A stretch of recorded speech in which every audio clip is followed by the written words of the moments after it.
महायुतीच्या समन्वय समितीची बैठक आज पार पडतेय। स्थानिक स्वराज्य संस्था निवडणुका जिंकण्यासाठी तयारी करण्याच्या दृष्टिकोनातनं ही बैठक महत्त्वपूर्ण आहे। राज्याप्रमाणे जिल्हास्तरीय समन्वय समिती सुद्धा स्थापन केली जाणार आहे। भाजप, शिवसेना आणि राष्ट्रवादीसह इतर घटक पक्षांचा यामध्ये समावेश असेल। जिल्हा स्तरावरती 5 नेत्यांची समन्वय समिती स्थापन करण्यात येईल। विधिमंडळ पक्षीय समन्वयासाठी ही समिती काम करेल। तालुका आणि जिल्हा स्तरावरील शासकीय समित्यांचा फॉर्म्युला ही समिती अंतिम करेल अशी माहिती आहे।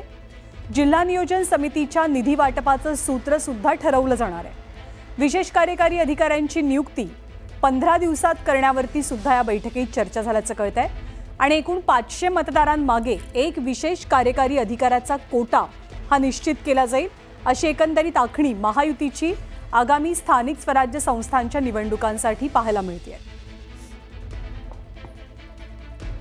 तर संभाजी ब्रिगेडचे प्रदेशाध्यक्ष प्रवीण गायकवाड हे उद्या एक पत्रकार परिषद घेणार आहेत आणि या पत्रकार परिषदेतनं आपण अनेक खुलासे करणार असल्याचं प्रवीण गायकवाडांनी म्हटलंय। 2 दिवसांपूर्वी गायकवाडांवरती अक्कलकोटमध्ये शाईफेकीची घटना घडली होती। दरम्यान प्रवीण गायकवाड यांच्यावर शाईफेक करणाऱ्या सर्व आरोपींना मोक्का लागायला हवा अशी मागणी मराठा क्रांती मोर्चाची आहे। हे संबंधित आरोपी 3 दिवस अक्कलकोटमध्येच मुक्कामी होते। आता या पार्श्वभूमीवर 18 जुलैला अक्कलकोट बंदचा इशाराही दिला गेलाय।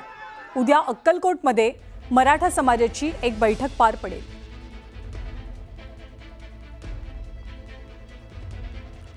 आणि औद्योगिक वसाहतींमधल्या रस्त्यांसंदर्भात स्थानिक आमदार आता आक्रमक होतात। स्थानिक आमदार सीमा हिरेंनी विधानसभेमध्ये लक्षवेधी मांडली। राज्याच्या नगरविकास राज्यमंत्री माधुरी मिसाळ यांच्याकडनं या लक्षवेधीची दखल घेण्यात आली।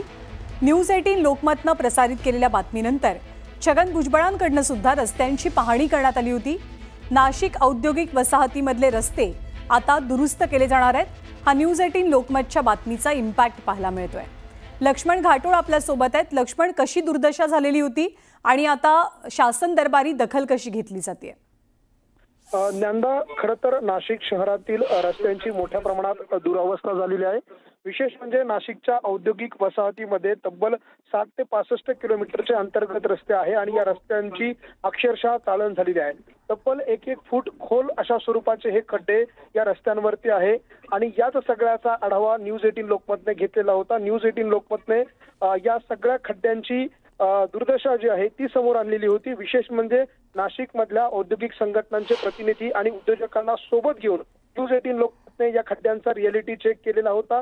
रस्त्यावर उतरून टेपच्या माध्यमातून हे रस्त्यांच्यावरील खड्डे मोजलेले होते आणि या सगळ्या प्रकरणाची दखल जी आहे ती यापूर्वी छगन भुजबळ यांनी घेतलेली होती। छगन भुजबळ यांनी त्याच खड्ड्याच्या ठिकाणी जाऊन ज्या ठिकाणी रिअलिटी चेक केला त्याच ठिकाणी जाऊन पाहणी केलेली होती आणि त्यानंतर आता स्थानिक आमदारांनी विधानसभेमध्ये या सगळ्या प्रकरणामध्ये लक्षवेधी मांडलेली आहे आणि या लक्षवेधीवरती उत्तर देताना राज्यमंत्री माधुरी मिसाळ यांनी देखील या कबुली दिलेली आहे की बरोबर सकारात्मक दखल या लक्षवेधीची घेण्यात आलेली आहे आणि तर रस्ते दुरुस्ती होणार आहे।